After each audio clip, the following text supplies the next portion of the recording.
Hello, hello, hello, and welcome to episode 12 of 40 Something Podcast, going for the dozen this week.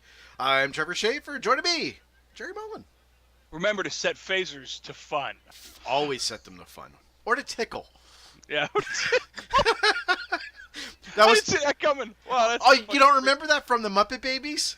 Oh, yeah, all right. Set Jesus, phasers to tickle. man. You're digging deep. I am digging deep.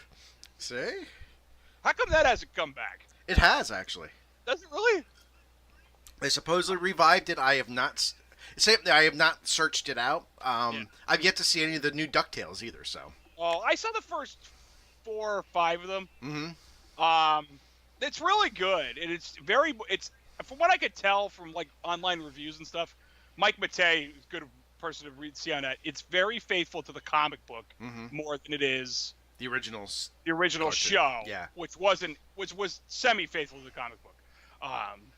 But I think we talked about that last show, actually. Because I think we talked about a couple shows in a row. actually, I know we did because I mentioned about Jack and I seeing the Money Pit toy at Target. Oh, yeah, And that's how you're we right, came you're up right. with this whole thing. Right. So here we are again. Beautiful, beautiful, beautiful summer evening of rain. Rain and lots of rain. Flash flood warnings are in effect for your area. Yes. The other day, my wife goes, "When's it going to rain this week?" I said, "Well, it's supposed to start on Tuesday." And she's like, "When's it end?" I said, "Yeah, September." Yeah, So, that's kind of how this summer is going. yeah. So, The first time I see some area of Pennsylvania that's having a drought, I'm killing those people. Yeah. well, I went What's to that? Oh, Northeast Pennsylvania is a drought? Thump. after work yesterday afternoon after I knocked off early because I knew the rain was coming and I had to get the grill tank filled. So I go up to get the grill tank filled, and as I'm filling it up, or the guy's filling it up for me, it starts raining. And I go, up, here comes the rain. And the guy's like, "Oh, that's okay." I said, "Why is that?" "Ah, it's good for the water table. It's good for the grass." I said, "Yeah, problem is, my job is to cut grass." He goes, "Oh, then you hate this shit." I said, "Oh, with a passion, I hate this shit." Hey, you know what I mean? I like the rain about 7 p.m. when I'm getting tired. You know, when I want to drift off to sleep. You know, a little pitter patter of rain on the house, you know, on the roof, whatever. It's great. That's it.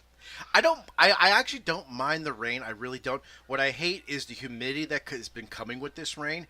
Yeah. Because even 2 days after it rains, if I go out to cut at 2 o'clock in the afternoon after it's been sunny all day, the grass is still fucking wet. Yes. That's my problem. And And what you need, though, I always thought you needed it, is a downpour of such, like, hard, so bad that it actually cuts that humidity out of the air. yes. You need that. What we need is a rainstorm so fucking nasty that it wipes out Ashley furniture by the month. We can't have a second one of those. I already Yeah, did that that's this right. year. It's- yeah, We, right. that was our Actually, season. We drove by it today, and it's, like, gone. It's almost half. Yeah, it was Yeah. half gone the other day when I was up there. It's almost gone. Like, the chunk where the Sprint store was is Yeah. about all that's left. You know, so... In fact, I was down cutting all week, well, trying to cut, and there are still 3 sections I can't get into with my tractor yet. It's still flooded from the storms, not last week, the week before. That Wow. it hasn't been dry enough for it to dry out. It's still got standing water everywhere. But That makes your job easy. not really, because then my administration gets on my ass. "Why isn't this cut?"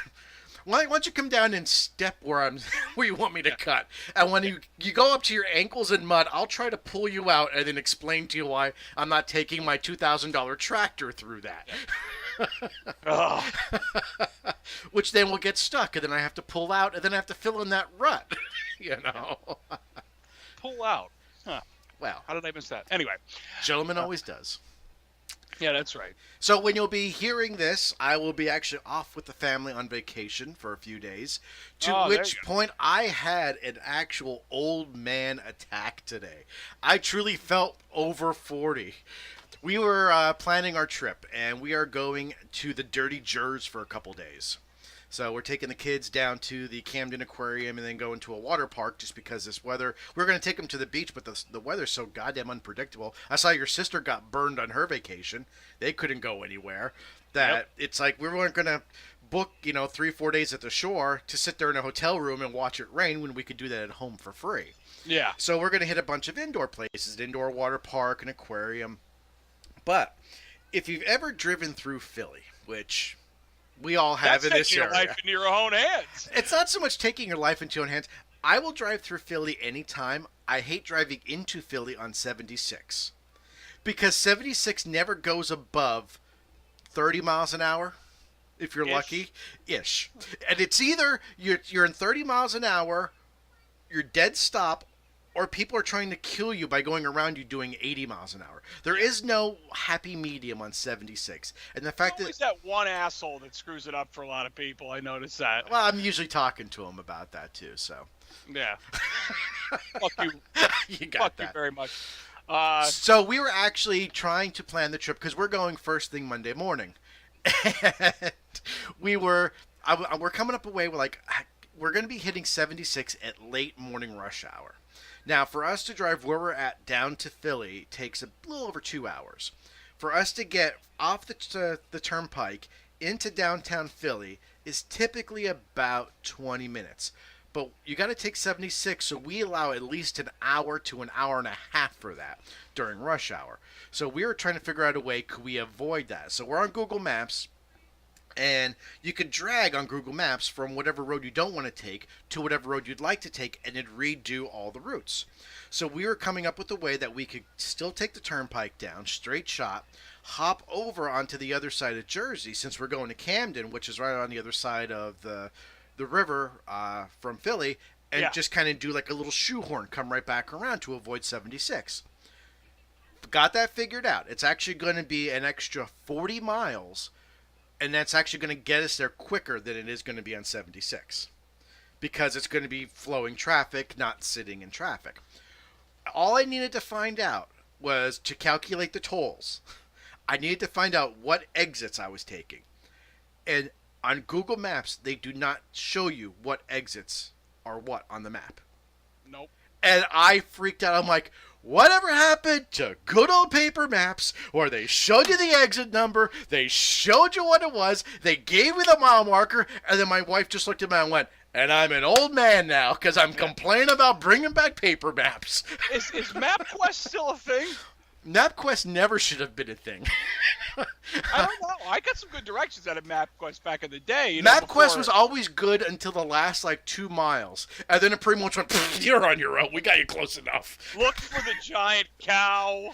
Yeah. You know what I mean? Like, that's the shit you would find out. It's like Wikipedia. It's kind of fueled by people.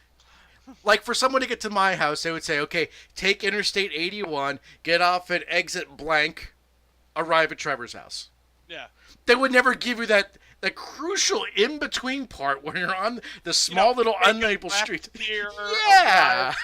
the street name. Uh-huh. Yeah. You know. So I have my vacation, what I'm sure is going to be one of many vacation old man complaints. Oh, yeah. Once I get to the water park, I'm sure we're like, Jesus Christ, what the hell are they doing over there? They call that a bathing suit, Just get my old man on. Yeah, I never complain about that.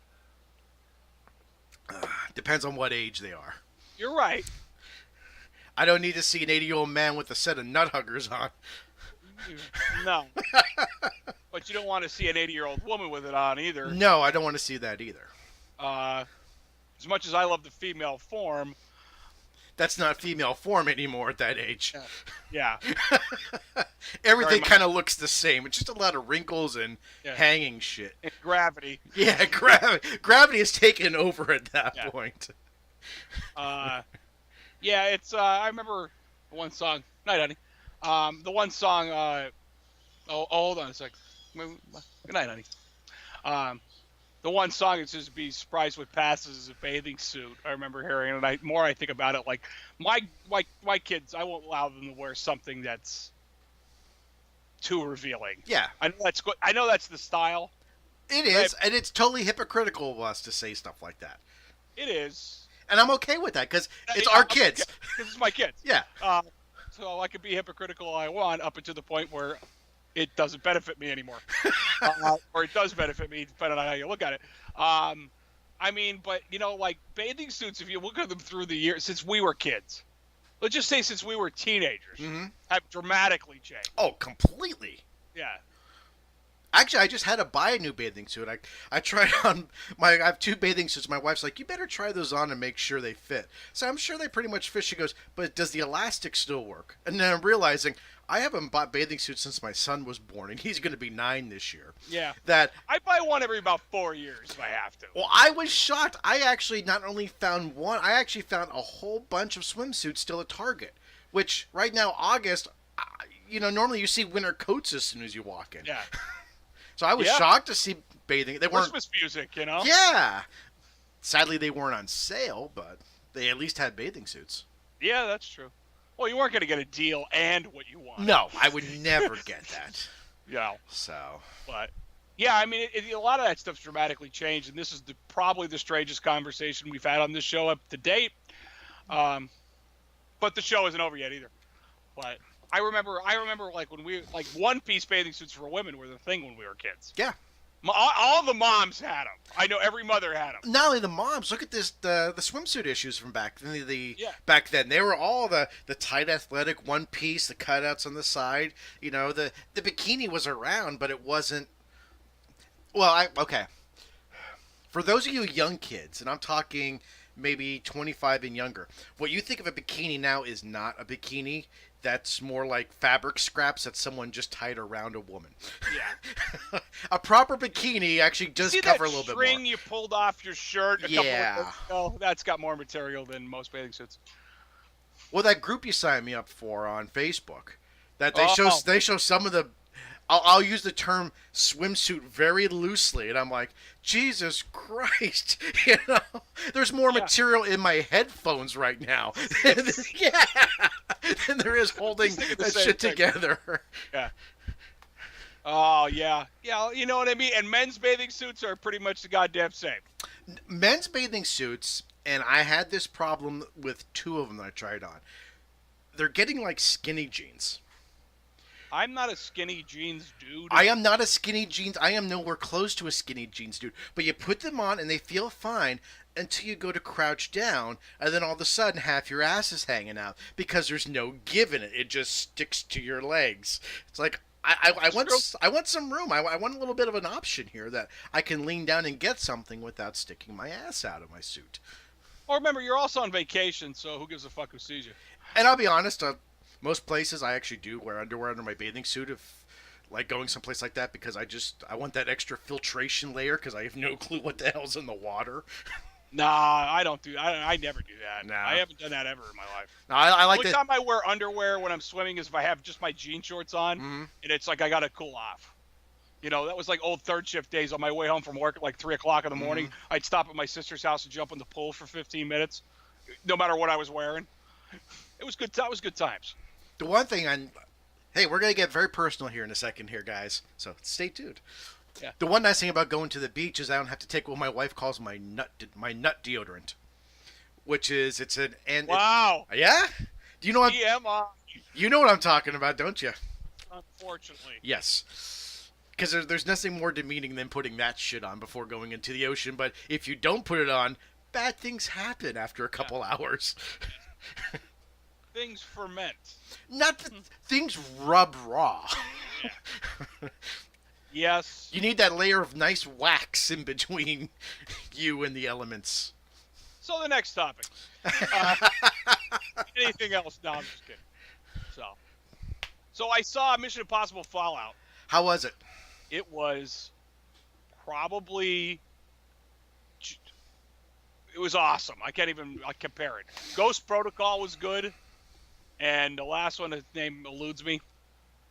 I haven't seen any of them since 3, so you're not spoiling anything. So 4 was Ghost Protocol, 5 was something or other cliche name number 9, and then this one was Mission Impossible Fallout. But they're all like sort of connected from 4, 5, and 6. Mm-hmm. They have like an interweaving story going on there. So, but it was all action. And I'll tell you, man, you see Tom Cruise do some of the shit that he does, I'm surprised the man is still alive. He does like one of those halo jumps. Oh yeah. Which I had to look up. He did it 23 times before he got it right. Jesus. And then he did The one where he, like, I think he said he fractured his ankle or broke his ankle. He jumped from one building to another and caught himself and actually broke his ankle and then got up and kept running. Oh my god. Guy's die hard for his art, you know? In Rogue Nation, that's the other one. Shit, I can't believe it took me that long to get it. Rogue Nation was the fifth one. But in Rogue, we'll go back to that one a minute. The Rogue Nation, they needed a scene where he would hold his breath for 5 minutes. Mm-hmm. He went to like where the Navy SEALs trained and learned how to hold his breath for 6 minutes. Of course he did. Why not? That's Tom Cruise. You know, that's the reason. But it was really good, really action-packed.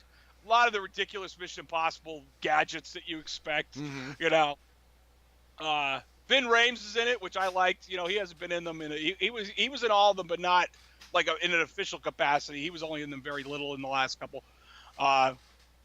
And Jeremy Renner, who has been in it since, I think, the end of the fourth one, wasn't in this one because he was doing the Avengers Infinity War 2. So, whatever that's going to be called. Marvel cash grab number 75, you know. But we'll see it in the theater. What? Not to go off on the subject of that, but when he said whatever they call it, I was listening to the CU podcast yesterday, and they said Ian and Pat said the rumor that they heard was it's going to be called Avengers Endgame. And Pat goes, "Oh, fucking great! You saw how well that worked out for a Highlander. I drove 20 miles to see that film. Worst fucking night of my life." Yeah. I remember seeing that in a theater, and I went with Kelly and a friend of mine, Jeff, and two other friends of mine were going, but they got there a couple minutes after the film started, so they didn't want to like miss anything. Mm-hmm. I should have told them they didn't miss anything. Yeah. I did later. And I remember my friend Jeff about 35 minutes into it goes, "I'm going home. This sucks." But I had already paid for it. I wasn't leaving. I saw that movie in the theater for free. A kid that worked for me at the time, he was a part-time projectionist at the theater. So he always said, if you ever want to see anything, just come on over on the nights I'm working. All theater? No, this is the one up in Hazleton. This is when I was working for EB. And so one night after work, I'm like, I'm going to go over and watch Highlander. So went over. I said, "Hey, is Jamie working?" He's like, "Yeah, he's upstairs. Go ahead up." So I went up to the projection booth, which we've never been in a projection booth. They're different now because there's not actual film, but back in the early 2000s when there still was film, it was really cool. And he goes, "Yeah, just go down to that theater." He goes, "Yeah, we'll start in I forget how long. Go enjoy it." I go down, watch it, come out. He's out there. He's like, "So what'd you think about it?" I said, "Jamie, I want my money back." He goes, "But you didn't pay anything." I said, "Yeah, and I still want my money back." Yeah. I said, "That was horrible." And he's like, "Yeah, that's what everyone's pretty much saying." The last 15 minutes of edited fighting that was pretty much the same scene every 3 minutes. That's pretty bad. Just what they did to Connor McLeod in that movie was just criminal. I know that, but you know what? I think they had plans of, like, Indiana Jones, so to speak, of passing the torch to Adrian Paul. Yeah, that went far. And that went far. Well, he got a sci-fi movie after that. Yeah, he did Highlander the Swords. Fucking kidding me? Like, if Endgame wasn't bad enough, we wrote a movie where the immortals weren't fucking immortal anymore, you know? And it was only on C-Fi, because that's how it's pronounced, I swear to God. Okay, wait, let's go back just 1 second. That's not the worst thing they ever did. The worst thing they did was they made a movie about immortals and then made a sequel saying they're not immortals. They're fucking aliens from the planet Zeist. You know what? This might be the third time on the show we brought up Zeist. Oh, come on. Growing Up Geek. If we had someone transcribe Growing Up Geek and then did a search for every mention of the word Zeist. Yeah. Come on. What's your wife doing? Oh, you kidding? When I said transcribe, she just walked in the room and just gave me that look of, don't go there, motherfucker. I'll break your knees. I'll kill you. Yes, that was, and we all know that look. Yeah. So. That's Medusa's stare. That's what I call it at my house.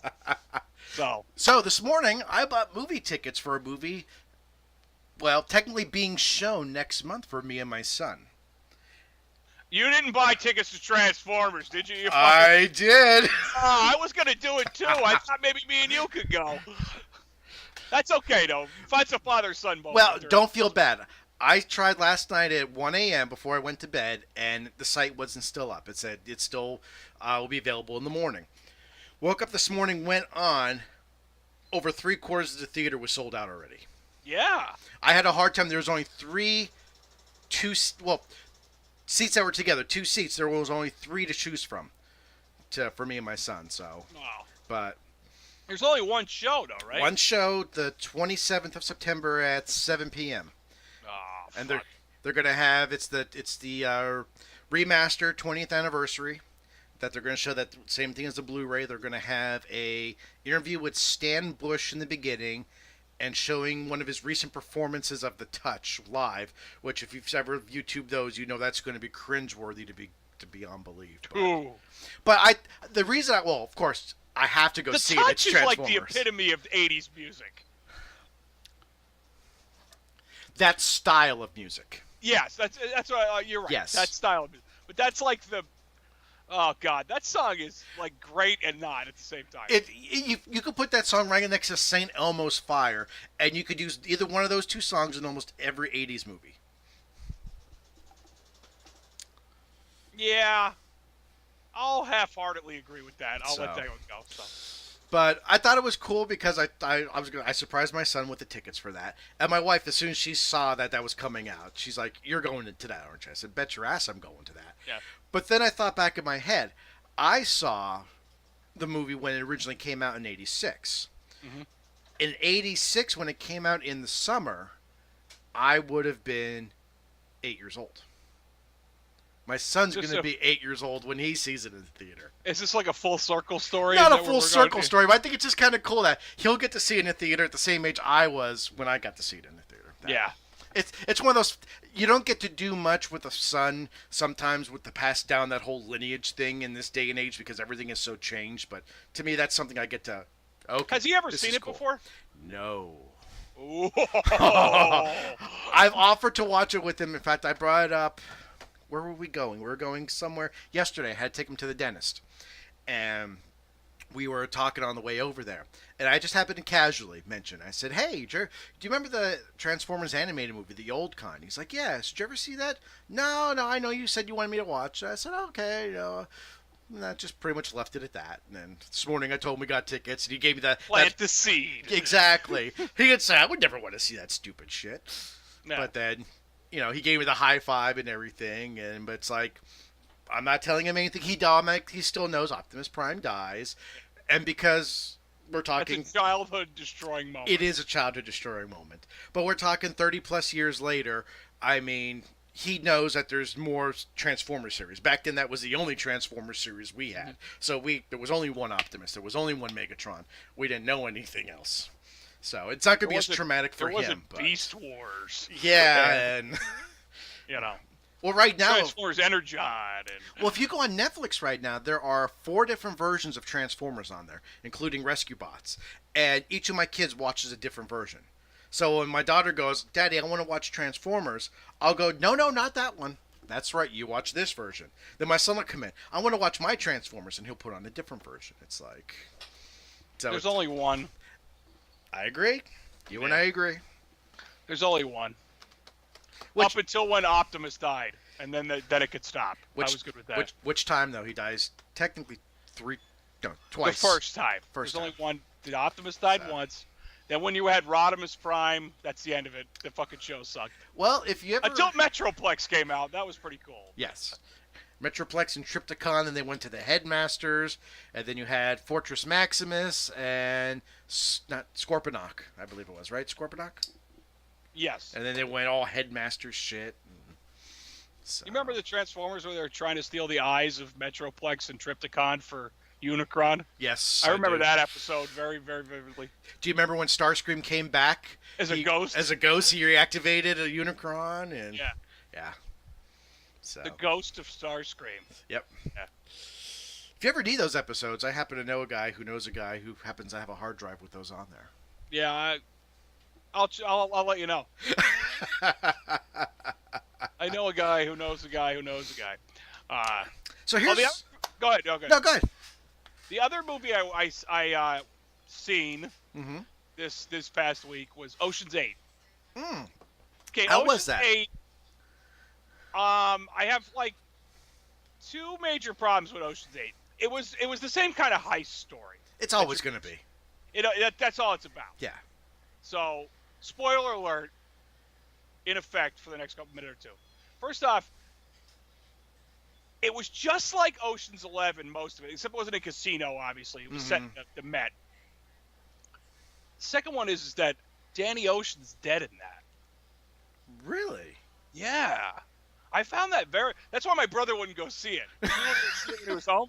And then he goes, no, Danny Ocean's dead. I'm not fucking seeing it. That movie sucks. I'm like, well, I still want to see it. It's an Ocean's film, But overall, it was pretty good. I mean, it was Oceans with women. Yeah. It really was. And there was a lot of hot women in it. There are a lot of hot women in that. Yeah, Sandra Bullock's in it, and who always looks good.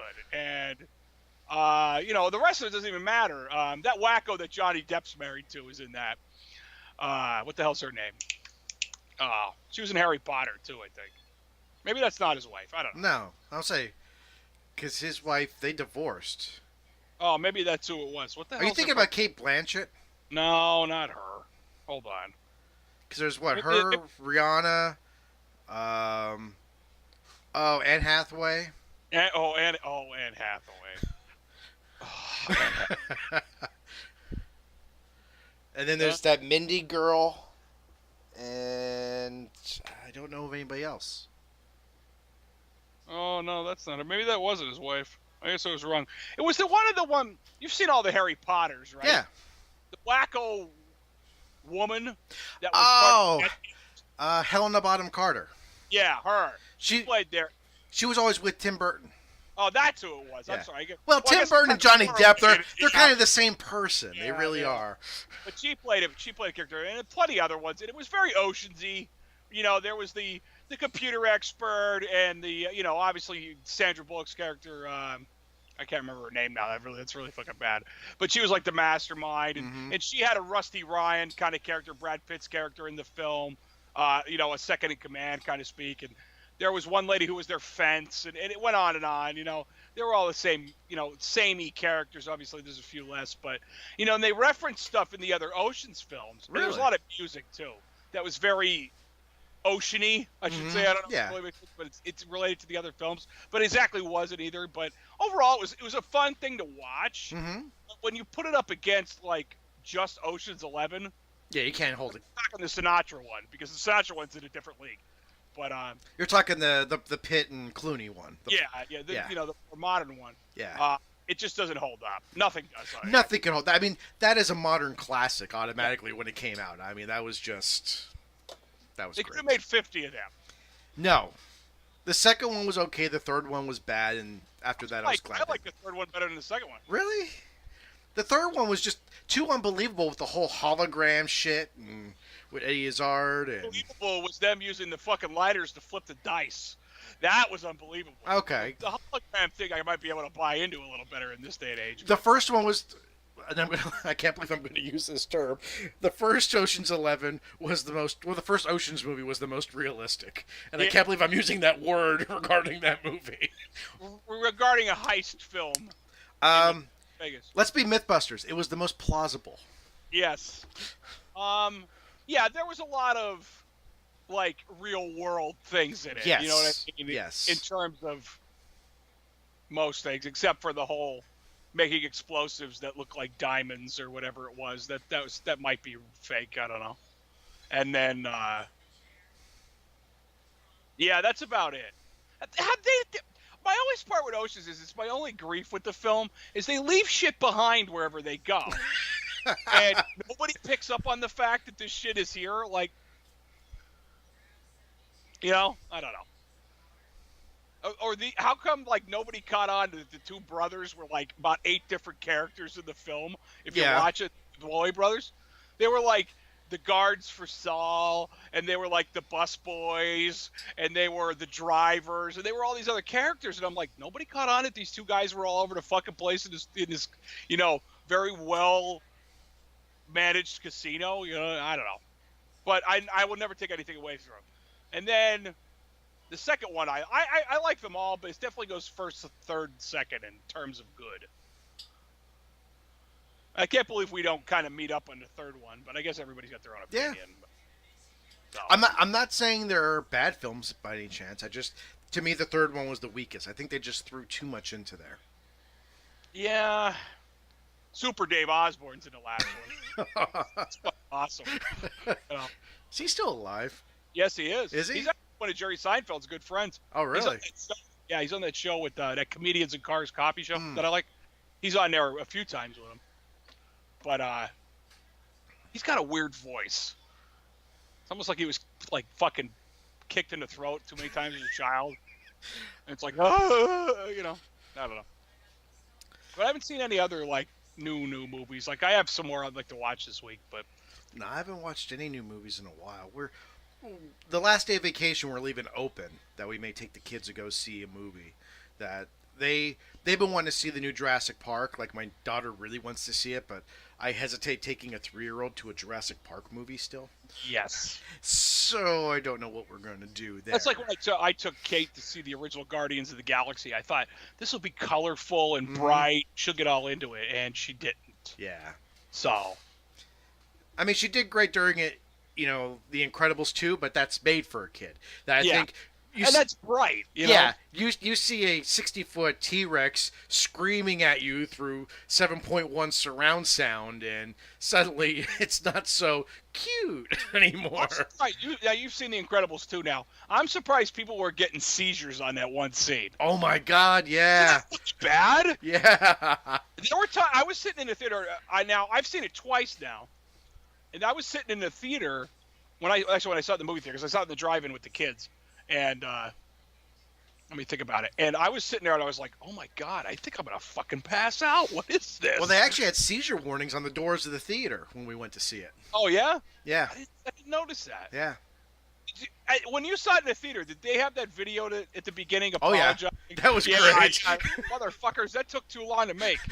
You make 3 Toy Stories, but not a fucking sequel to one of the best. And Incredibles is one of their better films. Yes. Yeah. It's...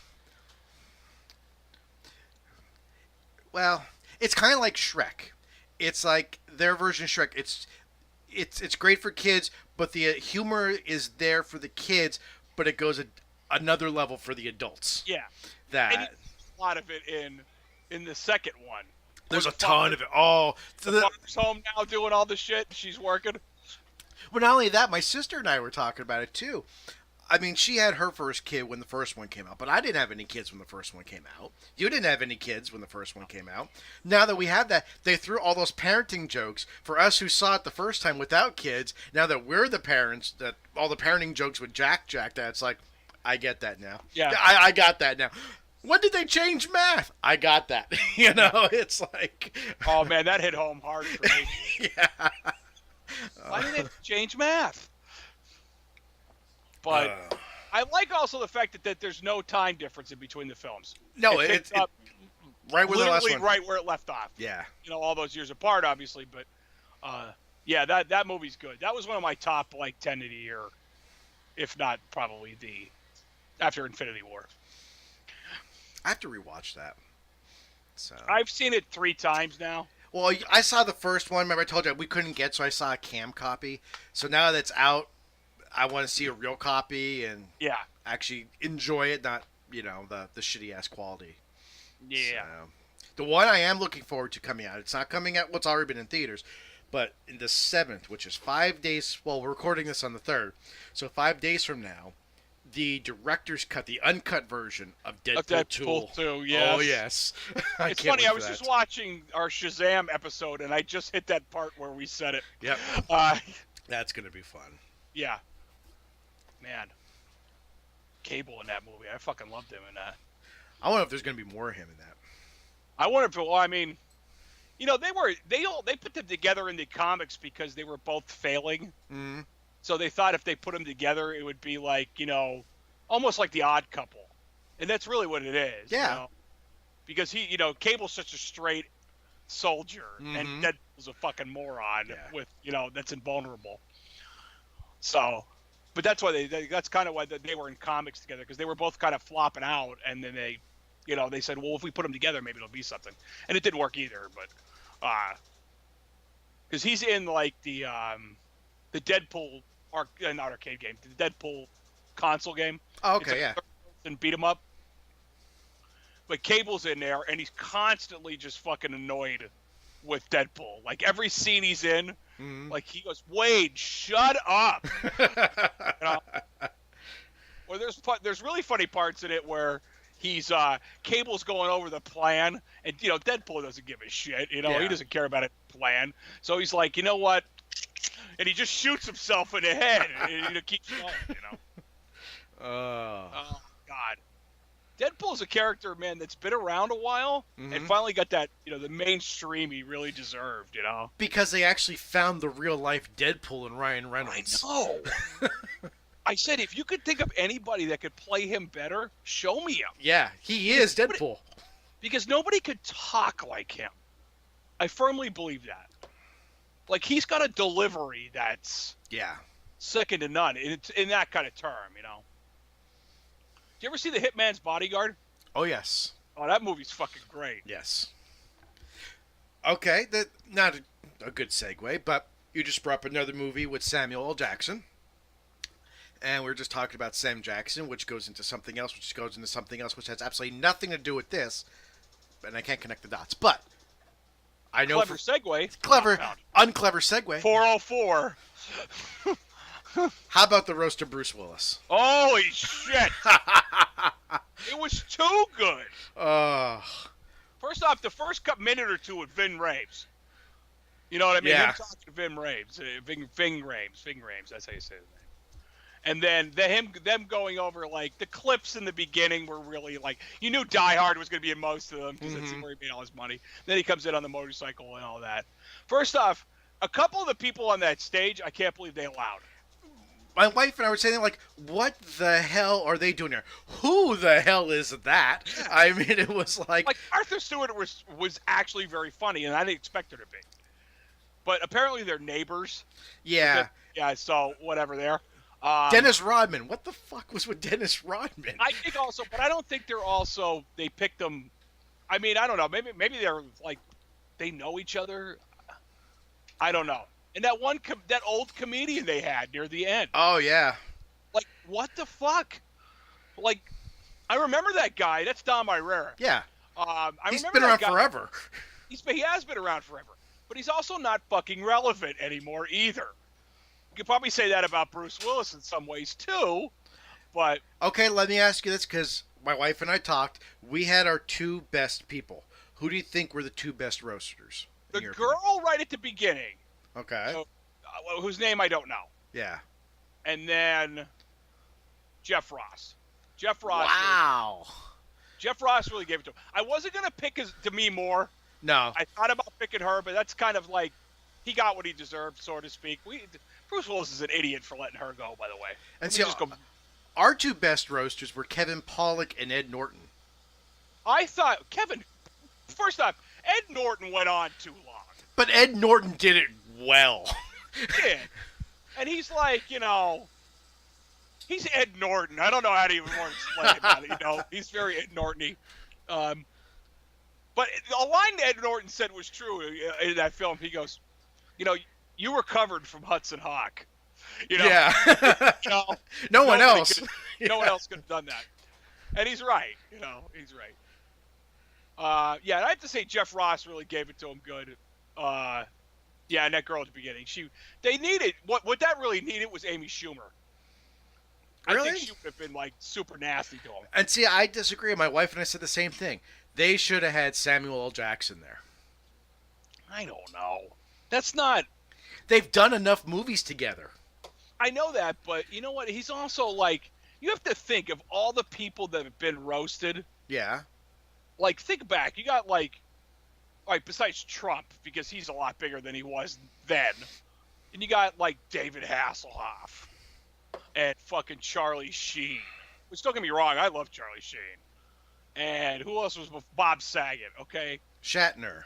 Shatner was probably the most famous guy they did up until that point. Mm-hmm. The Shat hit the fan. I remember they were the ads. We got to think, like, Willis is probably the biggest star to do this in a long time. Think back to all the other ones. Okay, I can kind of see that, yeah. Who they did, I can't believe it. They've been trying to do Kid Rock and Willie Nelson for years, and they've never been able to.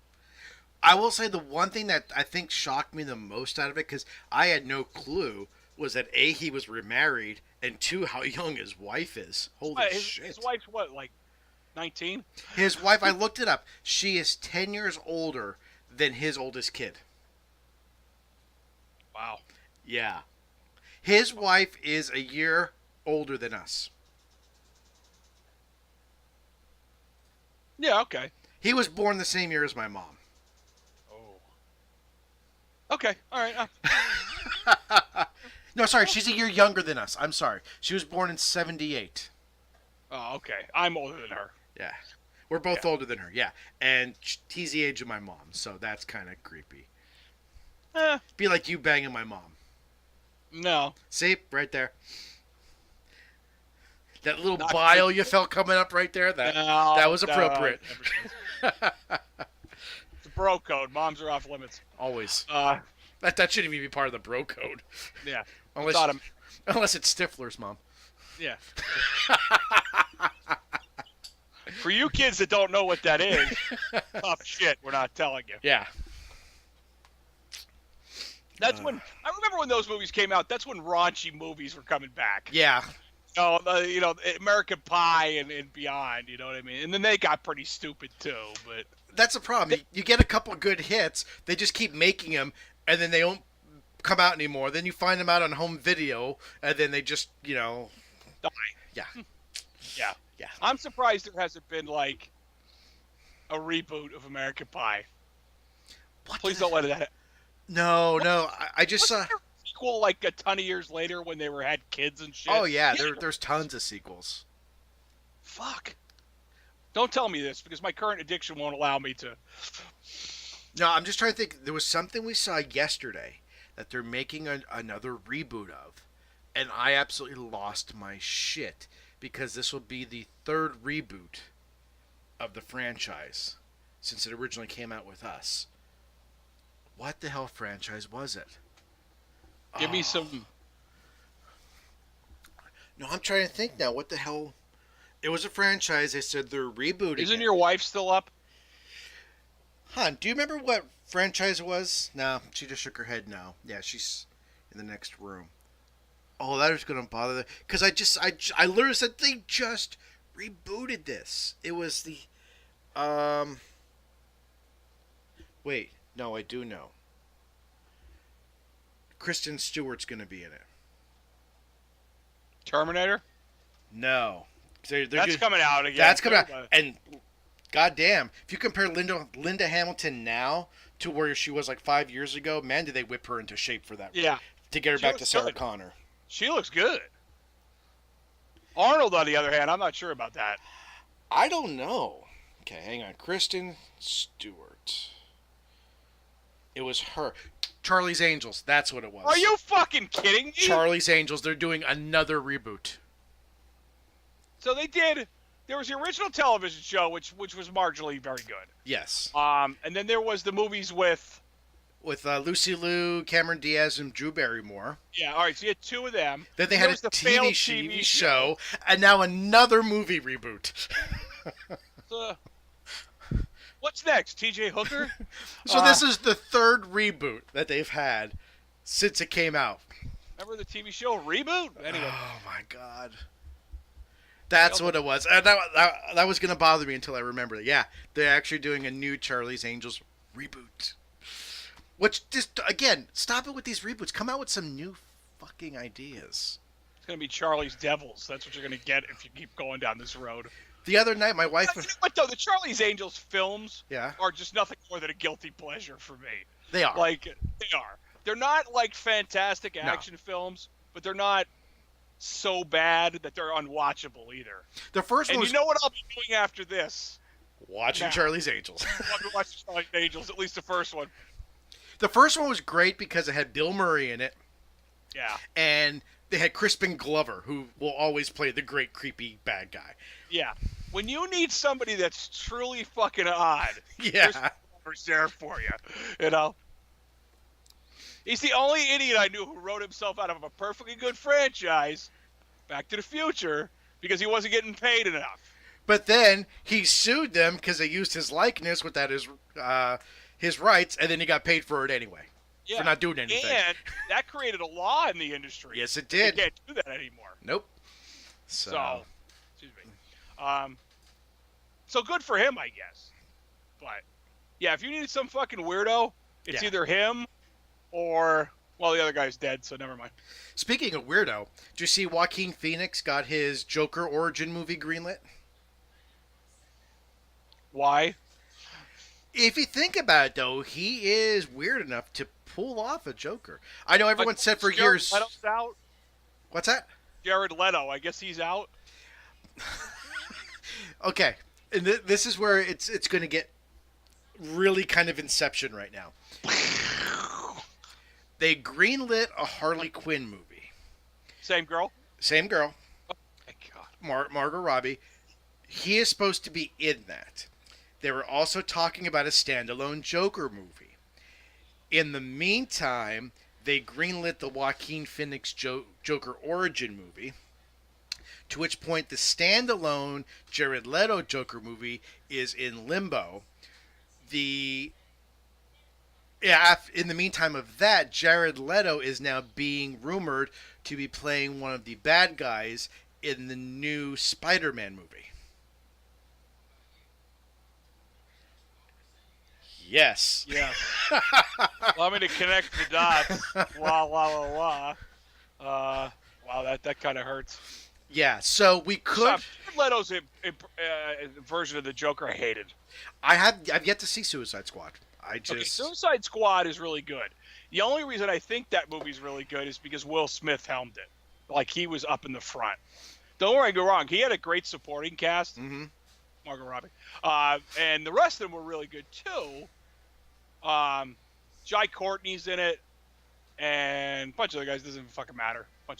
But it has a really good premise, the Suicide Squad. And if you've ever seen any of the DC animated films about them, they're really, like, they get shit on.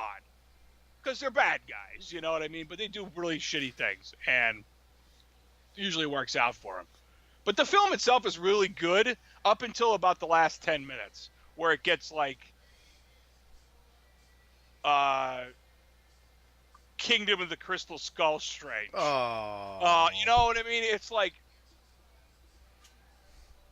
I was like, did this just happen? You know, the really great part, if you watch the first 20 minutes, 25 minutes where they're introducing each individual member of the squad, like how they caught them essentially, or you know what I mean? Like the part where Will Smith plays Deadshot in it, and how they catch him, like that's where they brought Ben Affleck's Batman in. They caught him. But when they're releasing them to see what their skills really are, Mm-hmm. and they shows Will Smith like shooting at these Deadshot, whatever. He's shooting at these targets, and he's hitting only right here on every single one of them. You know, headshot, and it was pretty neat. But like when they introduced the Killer Croc and obviously Harley Quinn and El Diablo, which is a very underutilized character, I think. But he turns out to be really neat in the end. I should send you some clips or just you could probably get the gist of the whole film through. Sad part is I have it on my network. I just have not.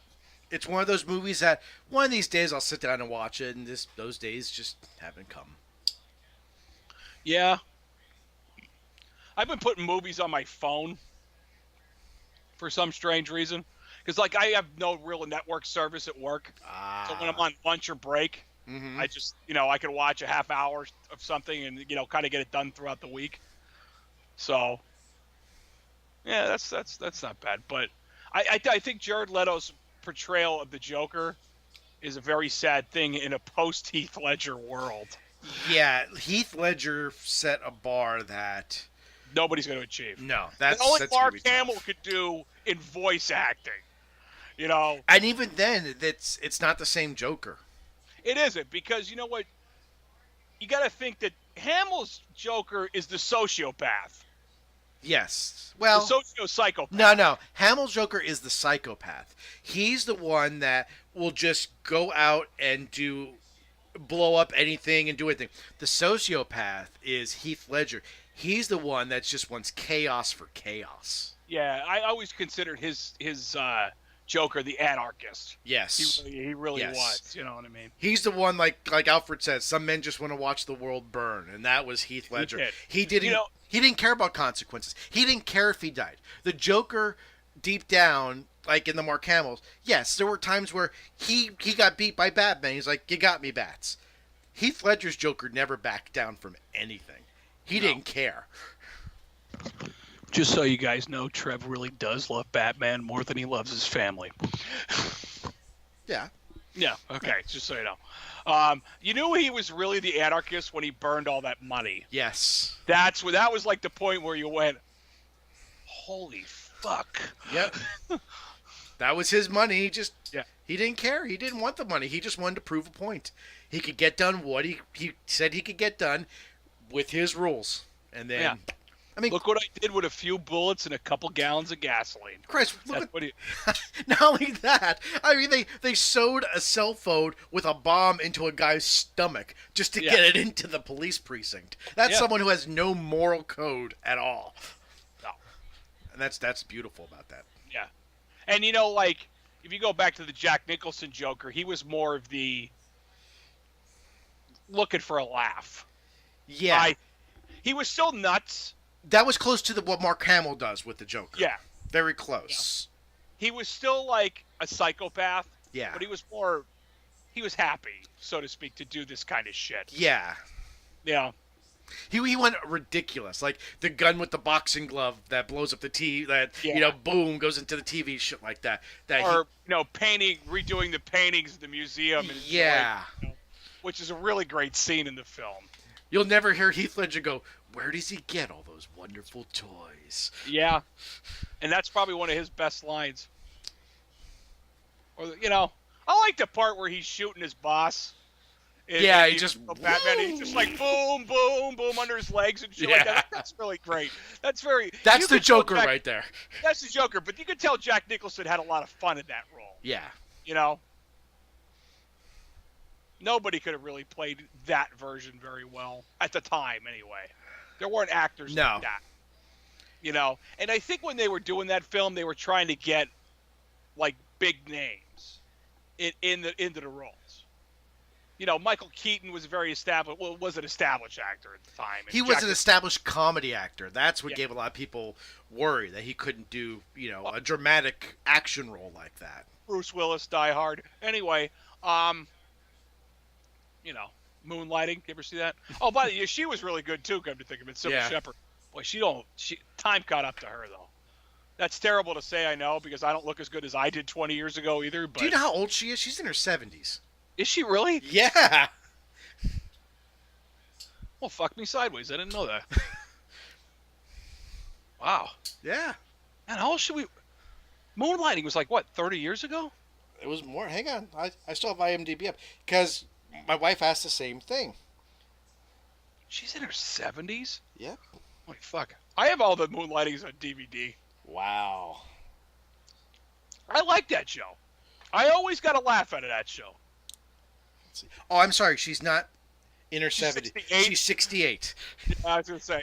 1950. Okay, she's close. Yeah. So. Wow. Still, she's older than any of our parents. Yeah. So here's an over 40 moment today. Yeah. This is how you know you're over. This is another how you know you're over 40 moment. When your relatives call you to tell you about a sale on something you would definitely need. I've done it both ways. Yeah, I've called people too. Yeah. In fact, I'll tell you how this is how this story ends. My aunt calls me at 6:00 and says, "Jer, there is a farmer's market stand up by the mall, by that that gas station on the corner before you hit the highway. It was an Amish one, which that doesn't mean anything, but that's who was running it. Then they're giving you a box about that, about that big by that big. All you could fill with fruits and vegetables, fresh shit, $15. Damn. I ran up there at fucking warp speed. We're on the Enterprise, by the way. That was good. I tried my Right, best. nice. Yeah, it was very and we filled up, man. We got. I was picking up shit that I've never had, like yellow plums. You ever see a yellow plum? Yeah. I never saw one before. And nectarines and peaches and all that, and a bunch of vegetables and shit. And then Kelly goes to me. She goes, "Well, I'm gonna get these peppers for the guinea pig." And I'm like, "How about for the people? Yeah. People food first, They make a whole store for guinea pig food. Yeah, yeah. Well, you're supposed to like them. You're supposed to. No, I understand that, but we give the hamster. hamster scraps. Yeah, is what we give him. We don't buy food specifically for him at the grocery store. So, I'll get back to it in a sec. Like Malakari's. You ever go there? I don't know if you go there or not. I like that. No, I went there once for ice cream with the kids when it was at the old shitty location. That was it. So the new one, but a lot of times if they have like, especially peppers that are like just about on the way out, sell them dirt cheap. Like for a dime, you get like a little styrofoam container full of them. You know what I mean? Well, he can eat that. Yeah. For a dime, I almost throw the whole thing in for him, except I'm afraid it would go bad in there. So anyway, like a good 40 and over person, back to the other story, I called my mother-in-law. Hey, fresh vegetables, blah, blah, blah. So we pull up, and she pulls up right behind us. So, yeah, they had a lot of nice stuff there. You know what I mean? A lot of good vegetables. Like, I'm telling you, there were onions as big as a fucking softball, or better. Damn. Tomatoes just as big as that. Watermelons, if you could fit them in the box. I didn't get any, though, because I'm picky about watermelon, kind of personally. I like to, I don't know. This is just the thing. And everything under the sun. So there, like a smart person, I thought, I've been meaning to go to Sam's Club. I like the fact that my oldest daughter is old enough now to stay home by herself for, an hour. I can't wait for that age. I no more than an hour. Yeah. That's what I do. I got the dog here. He wouldn't let anybody. He barely lets us in the house. Anyway, so I'm like, I gotta go to Sam's Club. I want to get these waters that we're drinking because we're drinking these. I've talked about them. Those Nestle flavored waters. That we're drinking here. They sell them at fucking Sam's Club. 32 of them for $8. For a 2-pack. Well, I'm buying 6 for $2 when I pick them up, and I'm like, that's enough of this. Yeah. So my mother-in-law goes, "Hey, I gotta go to Sam's Club. You want to go with me?" I'm like, "See you, Kel." She ended up going with us. But the problem was I took my wife and my mother-in-law to fucking Sam's Club. Walked around and around and around. Which, don't get me wrong, I was grateful because I used to have a Sam's Club membership, but I don't use it enough to, like, warrant paying for it every year. My kids aren't in diapers and formula anymore. That's when it was really useful. Also, I go there for everything. We get our waffles there, our Pop-Tarts, water for the kids for school. I mean, because we get the little bottles of water for Jack. You get, I think, like 80 of them for like $7, and they last 3 months. I know, you can't beat that. Yeah. That's what I said to my mother-in-law when we were there. It's like buying in bulk has its advantages. Yes. Depending on what it is. And you know what they have there that's really good too? Is they have like the frozen dinners. Like they have lasagnas. I mean, a big 8x10 tray lasagna for $15. You can't buy the ingredients for $15 to make an 8x10 tray. That we pick up that shit. I'm trying to get myself more into seafood. Like, I'm trying to grow up a little, and since I have a sugar issue, I'm trying to just explore food, And I can't eat too much fruit, believe it or not. That's not really good for me either. Well, there's a lot of sugar in fruit. Yeah, there's a ton of sugar in it, So I'm walking by and they sell fucking X amount of pounds of jumbo shrimp frozen, for $20 or whatever it is, And I'm thinking to myself, like that's a really great deal and all, but I could get this almost the same thing from Red Lobster and they're fresh. Believe that or not. I don't know if I believe. I believe when you get something like that, it's anyway. Well, they're flash frozen is what they are, and I would much rather have something that's frozen in my hand that I could see. Okay, it's frozen. As I'm thawing it, how does it smell? Because once you cook something, you could cook something that's rotten and cover it up with enough butter that you'll never know.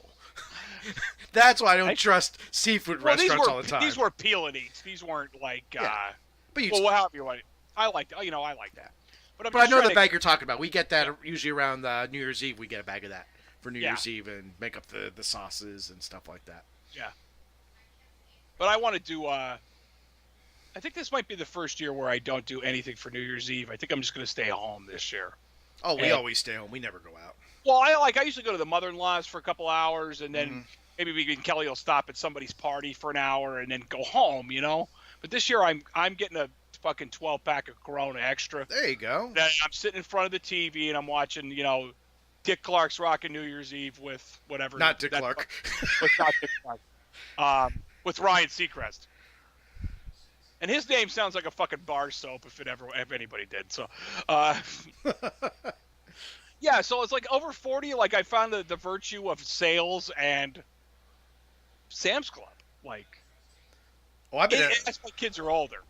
I've had a Sam's Club membership since the early 2000s, and I love it.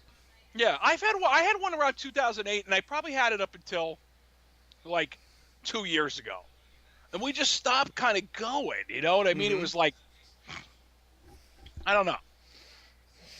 My daughter loves going there because, well, now that she'll be in preschool, but every Monday after payday, we do our Sam's Club run in the morning, where we would get stuff for 2 weeks. We get, was always waffles, Pop-Tarts, lasagna.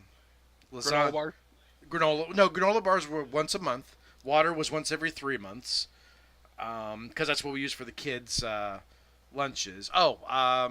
Chicken piccata. They have chicken piccata frozen dinners there for like $12. It's amazing because you can't buy the artichokes you need with the chicken for that price, let alone already pre-made. And then paper towels. I'll go there and I'll get the big pack of their generic paper towels, and that lasts like a month, which... You know, with kids, that you're talking like 35 rolls of towels because you go through at least one roll of paper towels a day with kids. Your kids are younger though. We don't. The only time I have spills in this house. Are you? So that was a knock on wood moment. You know? As you go, oh! I also check my cup and it's empty. So, is when I have my cousin's stepdaughter over. Like she's like 5. But now I have a cup with a locking top back in the house just for her. Here you go, Bella. Yeah. You know? So I have the kids that still have no clue. Like, I got, for vacation, I did the old man thing. Went on Amazon, I needed a new pair of sandals. Ordered 2 pairs of sandals, completely knowing I'm sending back at least one, if not both pairs, because I didn't want to go to a store when I could have the shit come to me and just ship it right back. So, one of the pair was really nice, the other one wasn't. Pack it up. Literally, as I'm done packing up the pair that goes back, she comes in with a purple ice pop, dripping all over my brand new sandals, staining them instantly with purple. So I guess you're not sending them back? No, and they were the pair I was actually keeping, and it's only on where my foot goes, so it's actually not the leather; it's actually the memory foam sole that was there. But it's like, oh, thank God that happened like 3 seconds after I put back the other ones in the box that are shipped out. But yeah, we're still at that stage that it's like, I go through at least one roll of paper towels. Cupcake liners on the bottom of the pop. So we actually always use just paper towels, just wrap it around the bottom, because then when they spill. But she's of the age now where she can reach the scissors, she can do it herself. Yeah, you try to give them as much space as they can to do that stuff. Catherine is always I can do it. Yeah, that's Addie. Even when I flat out know she can't, you got to let them fall. You know what I mean? So that's like one of those parenting moments. So here's a question. I know we never said we would talk about politics, but I've always wanted to ask you a question. Okay. Okay, because it comes up with, we had a visitor in town here in Wilkes-Barre this week. Yes, we did. Visitor. Big visitor. President of the United States was here yesterday. Yesterday. But here's a question. I guess I never asked you because we don't ever talk about politics. But what are you? Are you Democrat or Republican? What are you? Democrat. Okay, I would like you to know that I'm independent. I'm actually okay. Okay, but anyway, so the president's in town, and the only thing I heard about the whole time was fucking 81 is closed. That's all I heard. Yeah. All day long at work. Oh, fucking 81's going to be closed. How am I going to get home? I said, you drive to the fucking city like everybody else. But 81 is the major artery through this place. It's a major thoroughfare for the city. You know what I mean? It really is. But that's right. And you know what? He was coming like end of the work day. Yeah. Yeah, I think Air Force One landed like at 5 or something like that, 4:30, 5 o'clock. And nothing more exciting though. Don't get me wrong. Like, it's really cool that the president was like 4 miles from my home. Mm-hmm. You know what I mean? Give or take, right? And he's one of the first sitting presidents to visit this area in a lot of years. Because it's fucking Wilkes-Barre, you know. Well, we always get the presidents when the natural disasters happen. Yeah, Nixon was the last one here, by the way. No, he wasn't. Check it out. We had Clinton here during the flood in '96. Check it. He was down on Barney Street. Oh. But was he a sitting president at the time? Yes, he was in '96. Oh, hold on. We're fact checking Trevor. Okay, let's fact check. I am. I was going by information given. I'll wait. Oh, you're gonna. Oh, I gotta put Bill Clinton. I forgot this too. Yeah, you gotta type. I bet you if you do a Google search for. Oh, you're right. There you go. So since Clinton, at least, he was the last president here. So. Well, Obama was here during his re-election. Wow. I'm fed all kind of bad information. So. Today. But it was an election stop. It wasn't a rally like it was today or yesterday. And you know what? Trump packed him in up there. He always does. He does. Because they're wackos. And I said, I don't want to go too far beyond that, but... he packed him in when he was here for his campaign last year. No, 2 years ago. Yeah, 2016. Yeah. So twice in 2 years, we had pretty much a president here the whole time, you know. And I'll be honest, I could care less. Even if it was a president I voted for. Again, I'm with your buddies there. He's just fucking up my day because he's screwing up traffic. Yeah. Is what it is. That's what a lot of people were bitching about. Like, Kelly was concerned about getting home because she lives, she works up at the hospital. Mm-hmm. And that 81's the fastest way home there, but she found another way. Oh, shit. I got myself. Well, think about it. I used to work at Best Buy at night there. Yeah. Oh, Jesus. You'd have never got out of there. So, I mean, it's one of those things that's like, to me, I don't care. I mean, yes, there have been plenty of presidents that have been here in my lifetime, both sitting and non-sitting, that I've had opportunities to go see, and that's just one of those things doesn't get my jollies off. I don't care. No, it doesn't. It was like, I got a text message, I think, like 2 or 3 days ahead of time, like, would you like to come, see me? It was like supposed to be from Trump, but I knew it was bullshit. And you know what I mean?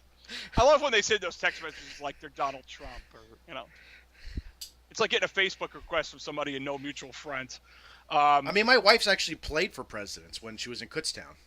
Really? The second Trump, W, was there, and she actually played for him.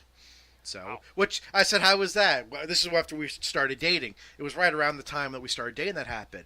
And she goes, you know what? I just hate playing for presidents. I said, why is it? She goes, the Secret Service is such a bullshit thing that they have to do. Apparently, they have to lay all their instrument cases out, and the dogs have to go. And she goes, the dogs always end up walking on the cases and everything. Again, it's one of those. It's an inconvenience more than anything else. Some people see it as an honor. My wife and I both are kind of like, yeah, whatever. Yeah, I think the coolest part of Trump coming to town was watching Air Force One land at Scranton, Wilkes-Barre. That was pretty cool. Not that I personally saw it; I saw video of it, of course. But because some people have jobs. Apparently, whoever records that did not. But it was pretty neat to see it land, and you saw the C-17 land with all this shit on it first, like all the vehicles and. Yep. And then they rolled out the tank, also known as the limo. Yeah. But it was weird to watch it land. Like it wasn't weird, but it was like the back entrance to it, or the back door of it, however you want to say it. It was like all the Secret Service guys and the Marines come, flooding out of it. And then they open up the front door, and it's like 2 Marines come out, and then he walks out.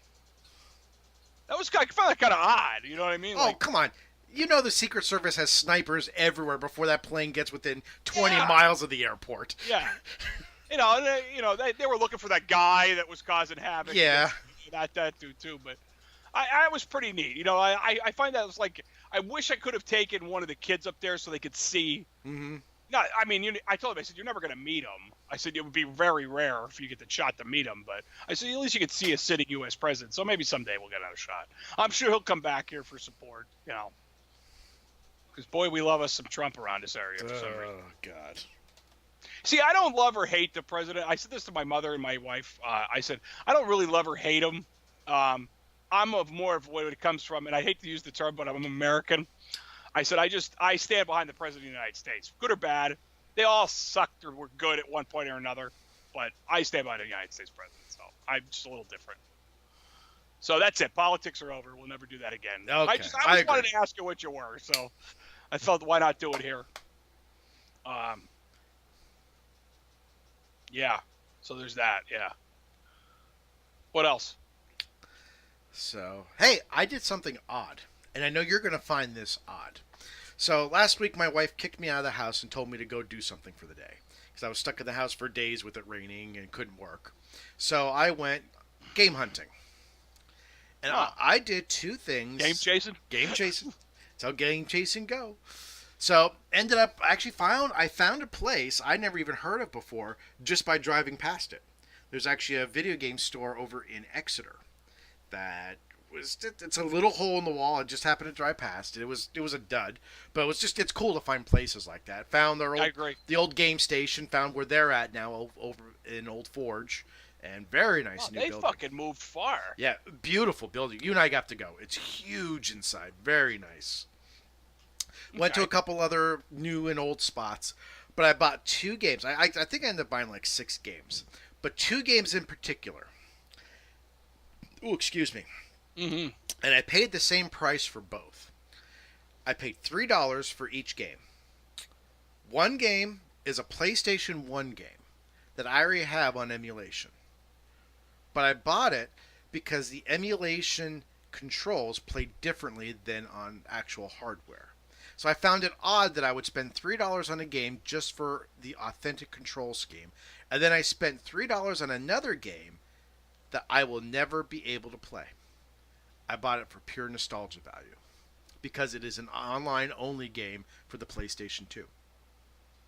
Oh, well, the first one's loaded. Well, you know what the games are. Yeah, the first one was loaded. I told you all about this. And the second one was EverQuest Online Adventures. That I'm surprised you had to pay $3 for EverQuest. They can't do anything with that. They can't. It was complete though. Oh, okay. So it had it all. It had everything. I mean, the manual is huge, and you very rarely find it because most people don't take them in. They just throw them away because they're worth nothing. So it's actually kind of rare to find one, believe it or not. So. Okay. Yeah. So I found it odd that I always said I'm only going to collect for the systems that I don't emulate and or games that I have a fondness for.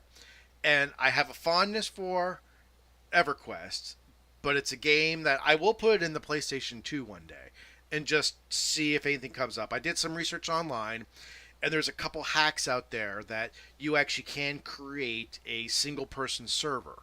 They're working on this whole thing where you can't play with anybody, but you can at least walk around the world.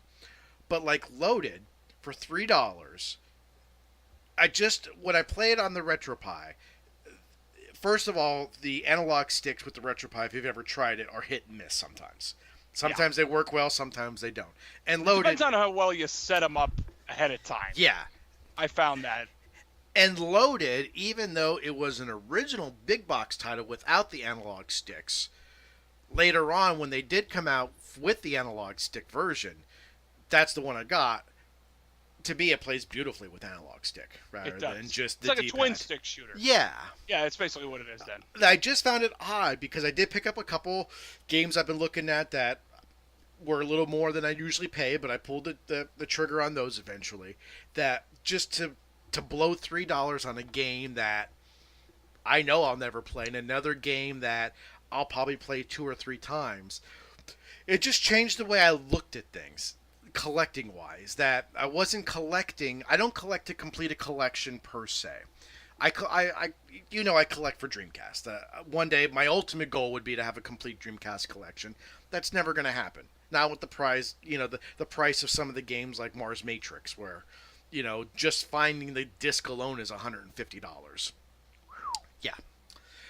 And yeah, although there is I believe it's the second or third rarest Dreamcast game I actually own. So that's always one of those that Because my wife looked at me one day. She goes, "What are you doing?" I said, "I have that game upstairs." And she looked at me. She goes, "And why aren't you selling that?" It's like, because it's a Dreamcast game. But it's one of those things that Well, it's obviously not Soul Calibur. no, it's called Project Justice. Oh, okay. And it's one of those goals that I know I'll probably never reach for the Dreamcast, but you know me, that's my system, and the games are getting harder and harder to find sometimes. That I'll collect for that. PlayStation 2 is relatively easy to collect. I'll pick up those games that I used to have or never buy. But like a PlayStation 1 game, I swore that the only games I would ever buy for the PlayStation 1 would be the Tekkens, if I could find them, just because that was my favorite series that I don't own. What is there, 1, 2, and 3 on the PlayStation 1? 1, 2, and 3. And I lost those during the breakup years ago. And those were the games. The great breakup. The great breakup. Anyway, yeah. The great video game splitting of 2002. Yeah. So. We need to get your shirt that says There you go. Yeah. I survived. I survived the great video game breakup of 2002. Yeah. So those are the games, but I'd wear that prominently wherever I thought I'd run into her. Go ahead, anyway. But I happened to see that game in that case, and it was just as one of those that it just changed my mind. I'm like, you know what? I should have this game, and it as Jerry would say, I broke one of my rules. I broke the code, and in doing so, I didn't feel guilty, which I thought was just interesting, which brought up something else that I thought was an interesting thing to pose to you, since we'll move on to this topic now. When is it okay? I should say, when is it okay? At what point do you realize that what you're looking for is you're never gonna find what you're looking for? And then when you find it, how do you take down that hype of I found it, I gotta have it, versus I think I'll still look for it and try to get it cheaper? Because you're a cheap bastard, and I'm the impulse guy. And the one game, the Mortal Kombat Gold for Dreamcast, I've been looking at that sucker for a month and a half now at that store, and every time I go there, it's still there. And I knew if I didn't pull the trigger eventually, it would be gone, and I wouldn't find it because I was below eBay price. So I picked it up. But I know you would probably say, I'll find it someday. Kombat Gold, you could have just asked me for it. So, we mean I own Mortal Kombat. Oh, I didn't know that. I would never take any of your games. Well, I meant to say if you wanted to play it. I'm saying. Well, no, this is for the collection. Yeah. Yeah. When does it become okay in my? So you're asking, when is it okay in my mind to digitally download something? No, when it's okay if you're looking for that thing for your collection to walk away from it when you find it, if it hasn't fit your needs. Okay, I'm trying to think, because I know you don't collect much. That's the problem. I collect games as I played as a kid. That's what I do. Okay. I don't collect just to have, like you said, I don't collect to have a full collection of anything. Yeah. I don't have enough fucking house space for that. I live with 3 women. It's mostly full of shoes. And makeup, surprisingly enough. And that nail shit that I don't understand either. Anyway. But I know you and I have a completely different aspect of looking at buying things and collecting things, as it were. It's like movies for me, too. It's like, I collect series that I enjoyed as a child. Like, obviously, I think anybody's ever watched any of these shows. I love the Castlevania series. Yeah. Every one of them, you know what I mean? Even that crummy N64 one. Okay, perfect example. You found Dracula X for the Sega Saturn. Japanese import. In a shop for $50. Now, you emulate it. You don't have a Saturn, an import Saturn that could play it, but it's Castlevania. Oh, I can tell you now. Do you buy or you walk away from it? If I had that game in front of me. Yeah. Specifically that one. Yeah. Which is Rondo of Blood. Yes. I was just playing that this afternoon, actually. That's why I brought that up. Fucking hard as nails, isn't it? Yeah. Thank God for save states. I wouldn't turn that down. I just would I would have to get it under the pretenses of I know its value will go up through time. You know what I mean? Mm-hmm. It's like commemorative plates in the 70s. Yeah. In my head, it's going to be worth something, but in my head, I want it. You know. Because it's not something. I picked up like the N64 Castlevanias, which is like Castlevania essentially, and Yeah. then it was Legacy of Darkness. I picked them up for like $3 at a yard sale years ago, and they weren't complete. They're just the cartridges, you know. Getting a Nintendo 64 game complete in box is fucking hard anyway. It's actually not hard anymore. It's trying to find the right price because, man, everyone thinks they can get eBay prices now with shit. That's the problem with the onset of the smartphone. Yeah. So if it's a series, let me say another 3 or 4 times before I get it right. A series that I enjoy, you know, or a game that holds a lot of value, personal value to me, like memories that me and you had from playing games, is back in our day, and Loaded is one of them. Which I'm surprised I've never tried to pick up. Now that you've brought it up to me a little bit, that game's fucking weird. And that's actually the only other reason I own a legit copy of Twisted Metal 2 is because of the memory you and I have. Oh my god, yeah. Of that game. I purchased Twisted Metal 2 a couple of times in my life. The original purchase, probably I had to buy it again because the disc, fell apart or whatever. And then I remember getting it on the PS3. I remember I got it for like $2 on a sale. Nice. So they have like a PS1, throwback sale or whatever. And then obviously I've emulated it many times just for the nostalgia factor. Because remember we were trying to get it where we could emulate it and play versus battles. Yes. We were trying to figure that out, but I don't think it's ever going to work. I just don't think it'll be fast enough to. That's personal. So like games that have a lot of sentimental value to me, I will always collect and keep. And that's the whole reason I want the Tekken games on PS1. I emulate them 100% accurate on the computer, the RetroPie, but those were special games to me. Those are the bread and butter games that I have. But for something like I brought up the Dracula X, something that you are the biggest Castlevania nerd I know, and that is a compliment, my friend. Mm-hmm. It's one of the coveted games we've always talked about. It's on a system that neither of us own, so we both owned one at one point. We did both own one. I fucking wish I knew where my Sega Saturn was. I could tell you, it was lost during the great video game breakup of 2002. So, but you not having a way to play that game, but wanting it for the Castlevania collection of something you've always wanted. At what point do you pull that trigger? At what point do you try to rationalize? Do I need this, or do I, I wouldn't. It would be impulse probably. Yeah. I would have to, or firmly admit it would be. Impulse would probably take over. I think I would tell Kelly that this is something I've been looking for a long time, and I would really like to get it. Whatever, because you won't get another opportunity at it. Yes. Usually, when you see stuff like that in the rare, very rare column, it's usually not there very long. Yeah.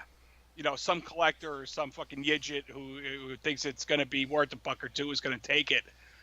If the owners don't realize its price, that's a big one. Would that pursue me to buy a Sega Saturn and then a fucking ROM cart for it? Yes. Yeah. For no reason other than to play that game. Which you can emulate right now on your computer. I could turn this off and emulate it right now. Yeah. It would definitely push me to do that. And that's a system actually I've always considered picking up on the cheap, obviously. I always look forward at flea markets and yard sales, especially the garden flea market. I always look there for it. I figure if I could get one cheap, that ROM cart's cheap too, which they have one now that does both. Really?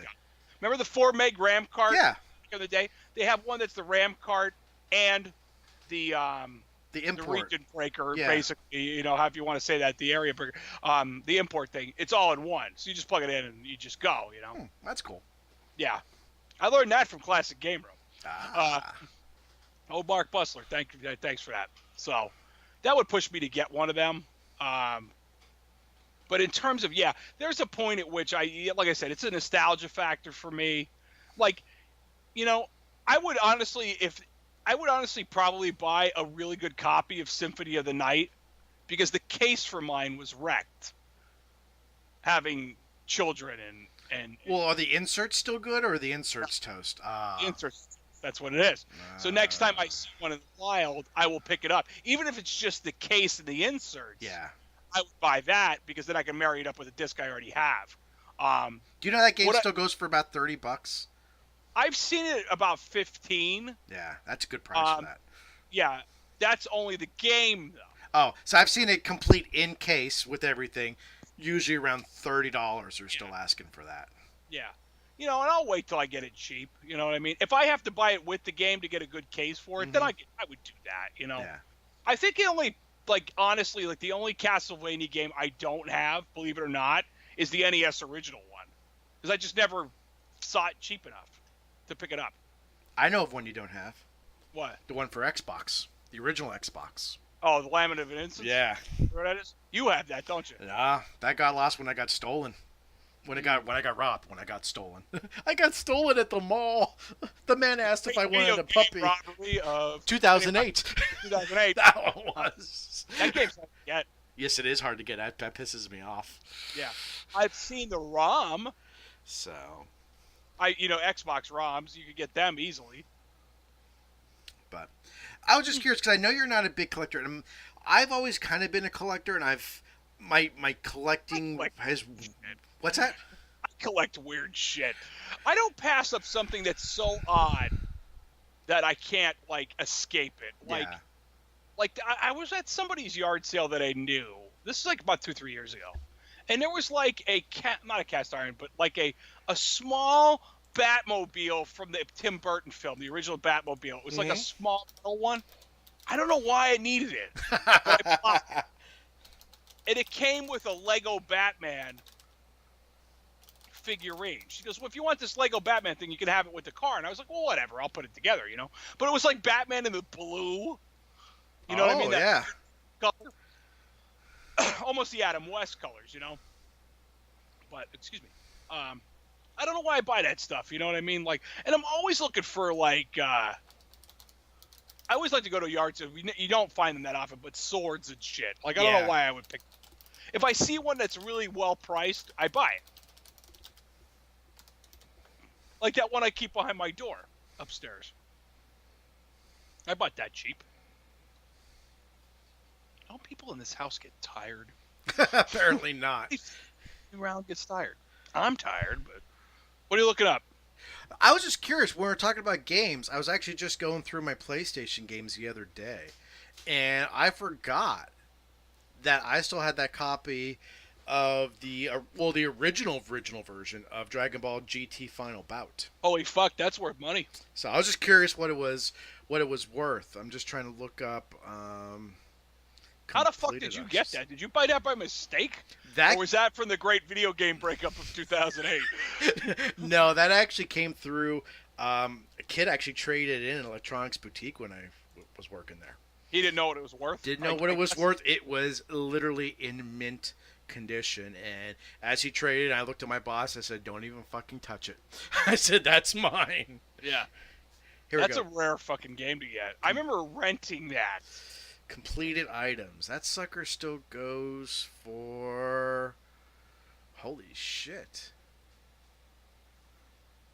Well, I'm dying now. Hang on. Completed... Sold items. I'm sorry. I want sold, not completed. I'm like, holy shit, it's going for a lot. That was sold. That's still not bad. It's still going... Holy shit, a factory sealed version just went back in May for $525. Mine's not factory sealed. Open one just sold July 31st for $61.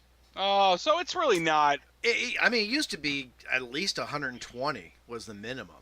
Mm-hmm. So, but yeah. How about look up? What are you looking on eBay? Yeah, looking up eBay and on sold auctions. So. I losing my. Oh, here I put my phone. I'm losing my fucking mind. I thought I lost my phone. Because somewhere down the road, I do want to eventually pick up another. This will be my. Well, technically only my second N64. Because I would like actual... I have a physical copy of